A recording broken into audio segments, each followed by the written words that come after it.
Andy Robertson insisted Liverpool will keep fighting, despite their Premier League title hopes suffering a huge blow as they fell to a 1-0 defeat by Crystal Palace at Anfield.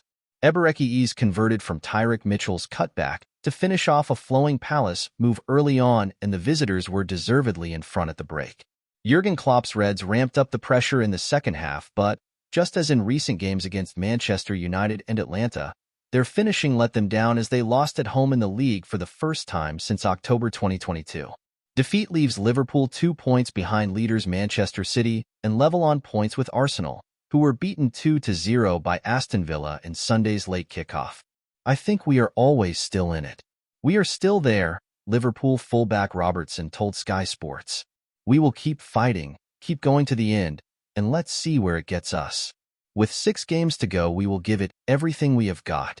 The problem is there's 2 world-class teams doing it as well, and that's the difficult part. Palace started brightly and led through Eze's well-worked opener, before a slip from Liverpool captain Virgil van Dijk gave Jean-Philippe Mateta a golden opportunity to double their lead.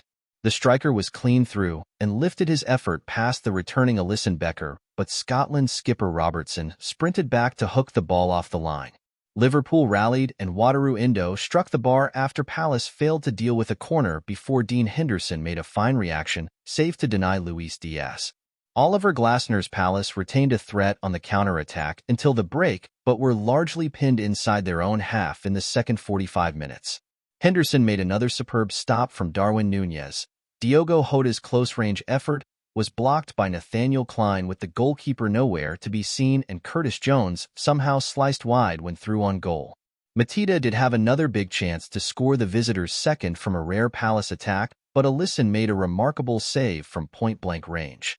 Liverpool kept pushing for an equalizer but could not find a way through, with Mohamed Salah's goal-bound effort from inside the 6-yard box blocked by Mitchell in stoppage time. The Reds are now left to reflect on a potentially decisive loss with just 6 matches remaining in the league campaign. Nightmare week leaves Reds' season on brink.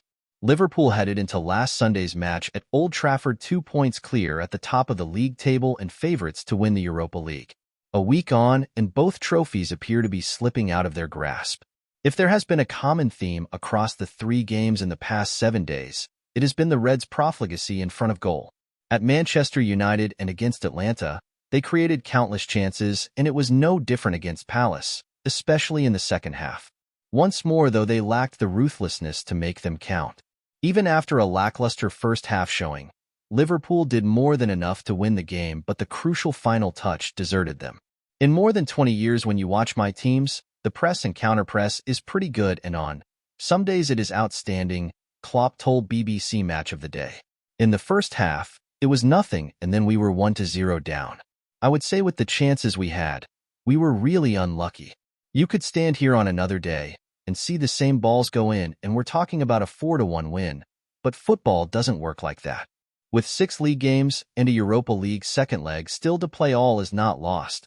But if Liverpool are to deliver a fairy tale ending to Klopp's time in charge, they will have to be perfect from here. However, even that may no longer be enough. Palace show glimpse of exciting future under Glasner. While Liverpool will rue their missed chances, Palace might rightly argue they could have had the game wrapped up before the majority of them arrived. This was a highly impressive showing from Glasner's side, particularly in the first half when they sensed their host's vulnerability and took advantage. Eze continued to find pockets of space from which to hurt Liverpool, and Mateta did all he could to make life as uncomfortable as possible for Ibrahima Konate and Van Dijk. It was the tenacity and class of Adam Wharton that really shone through. Alongside Will Hughes, the 20-year-old repeatedly harried Liverpool's midfielders, won the ball back, and picked the right pass. After the break, it was the turn of Palace's defenders and Henderson to come to the fore.